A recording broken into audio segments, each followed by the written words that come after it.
It seems like only a couple of years ago that car manufacturers were building mid-sized family SUVs with the sort of aggressive fury usually reserved for a McDonald's employee who's forgotten one of your 10 hash browns for your hungover breakfast. But things have changed. These days, car makers seem to be obsessed with building electric cars. But on the used market, cars such as the Nissan Qashqai and Ford Kuga are still hugely popular with real-world buyers who don't want to spend loads of money on an electric car. So if you have got 20 grand for a used SUV, what do you get? Nissan Qashqai or a Ford Kuga? Oh, if only there was a tall, bald hash brown standing in a soggy forest to help you. That's me. They say you are what you eat. I mostly eat shame.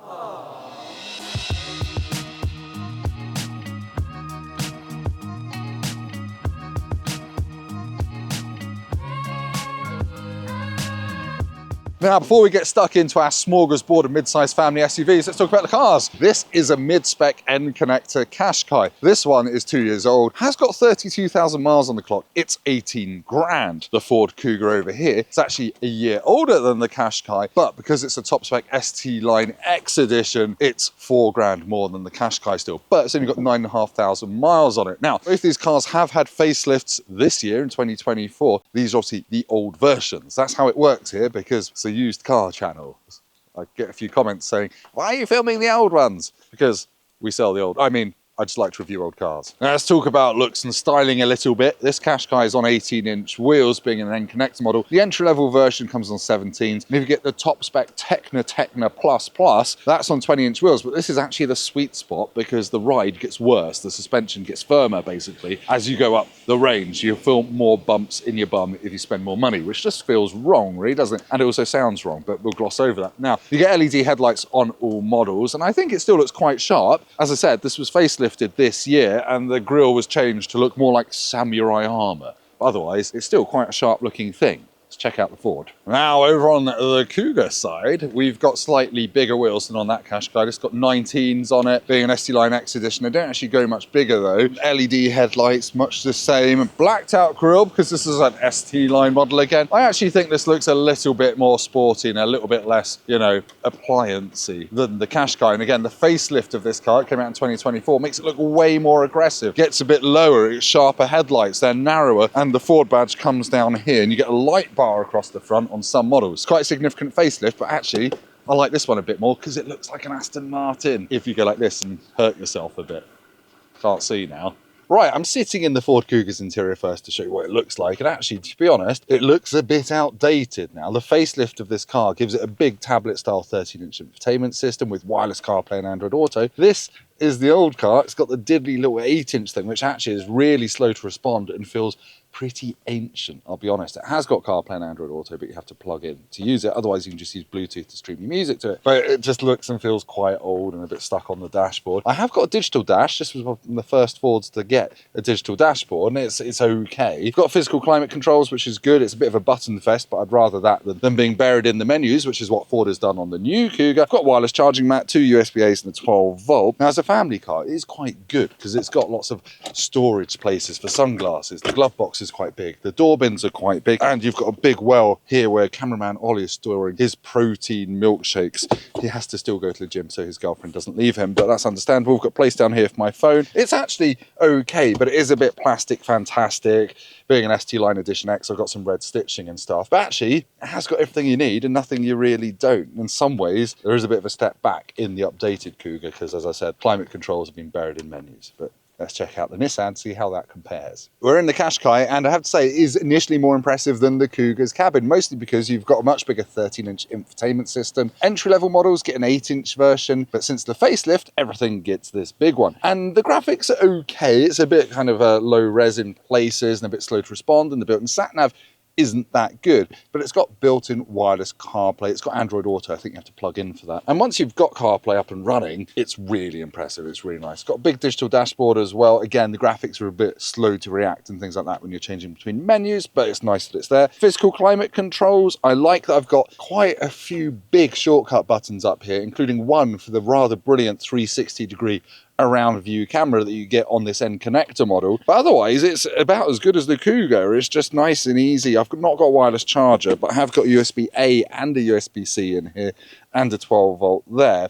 The door bins are a bit bigger than in the Kuga, but the glove box is about half the size of the Fords. I have got a sunglasses holder up here as well though. So yeah, it's pretty much even Stevens, but this just looks and feels a bit more high tech than the Kuga, at least until a facelift Kuga arrives on the used market and I can film one of those. Now, in the back of the Qashqai, it's really the epitome of no-nonsense back-seatery. I've got nothing particularly fancy back here, apart from loads of space. I'm 6'3". That's my driving position. I've got footroom, I've got knee room, and I've got headroom. Though I should warn you that if you get the panoramic sunroof, it does drop the roof quite a bit, and it's going to be marginal if you're tall like me. But anyway, in this one, without the sunroof, the seat backs are at a nice angle. I've got USB-A and a USB-C. I can't slide or recline the seats, but look at this. If you've got child seats, you will appreciate this. The rear doors open to almost 90 degrees, which makes getting them in and out so much easier. The Isofix covers do have little plastic flaps, which you're going to lose, but it's okay. I've got a little seat pocket there. There's nothing really amazing about it back here,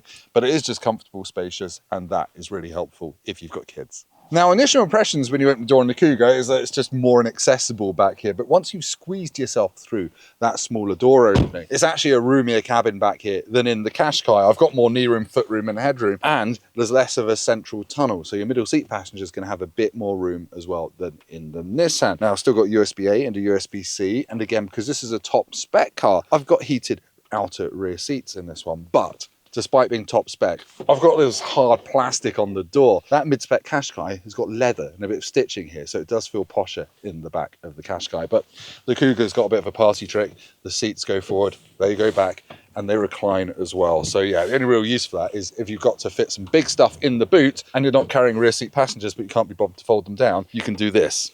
I look a bit silly, but yeah, it's a mixed bag. Generally roomier in here. Doesn't feel as nice, despite the fact this is a more expensive car. Now, if you're anything like me and you've got a family, you've got young kids, you're going to appreciate a big boot. And in the Qashqai's manually opening boot, you've got 504 litres. And it is a big space, and it's got this adjustable boot floor.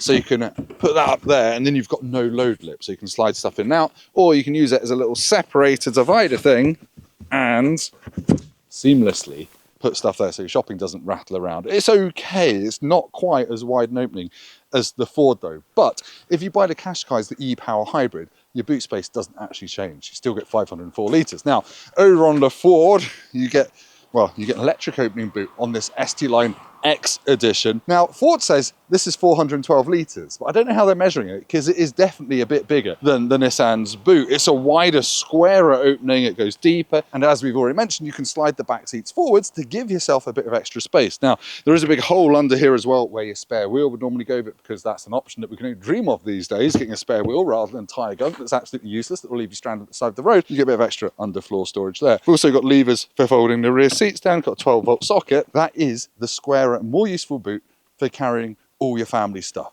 Your unicorn toys and your shattered dreams and broken promises to go to Legoland on a bank holiday weekend, so you just stay at home and cry instead. Should we drive them? Right, we're going to go for a drive in the Ford Kuga. You might be noticing that I'm doing this with my hand because I've got a manual gearbox. I'm in the entry-level engine. It's 1.5 petrol with 150 horsepower.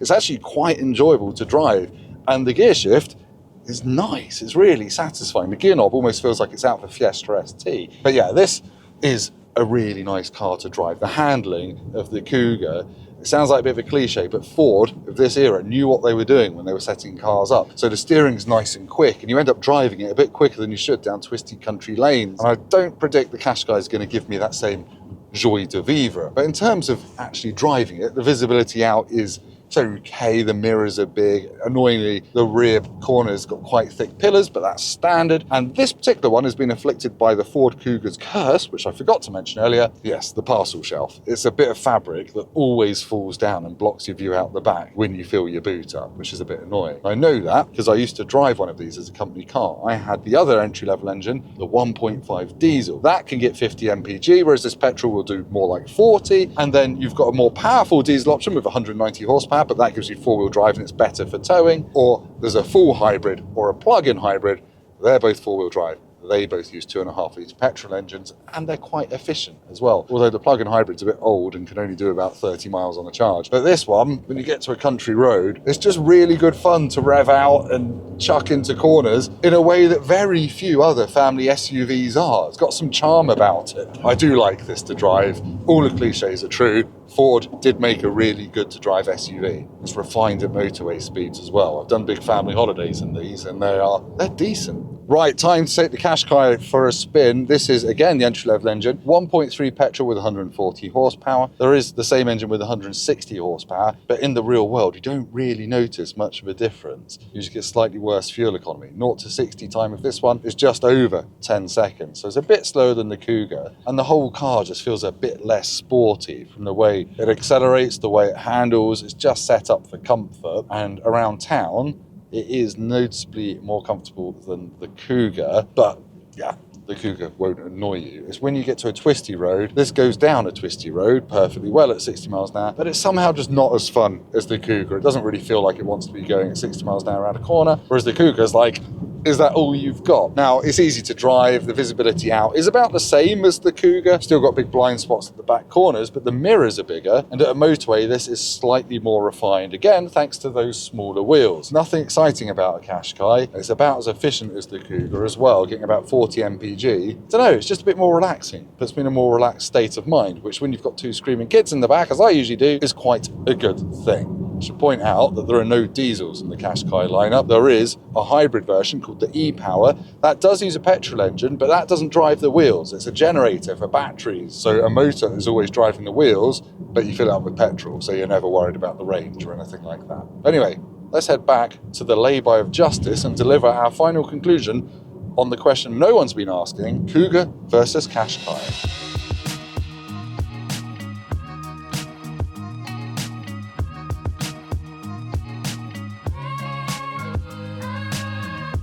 Having spent the day living with the Qashqai and the Kuga, it's obvious that neither car is head and shoulders above the other. They're both very well-rounded family SUVs that kind of have strengths and weaknesses in different areas. The Qashqai is more comfortable. It feels a bit more premium inside with all that big screenage and the leather stuff on the doors. Even in this mid-spec version, the Kuga is a bit more plasticky. The infotainment's worse in this pre-facelift car, but it's got a bigger boot and more spacious rear seats, and it's more fun to drive, while the Qashqai is more comfortable to drive. So it really depends what you're prioritizing. You can't really go wrong, but for me personally, I would go with the Qashqai because it just feels like a more modern car than the pre-facelift Kuga. And I've driven the facelift version of this Kuga and it's still a bit plasticky, so yeah. So as a family car buy, I would be picking the Qashqai over the Kuga by about that much. Thank you so much for watching this video. Please like it if you've enjoyed it. Subscribe to the Motorpoint YouTube channel. Now, why don't you pop down to the comments and tell us which one you would pick, the Nissan Qashqai, the Ford Kuga, or a Porsche 911 GT3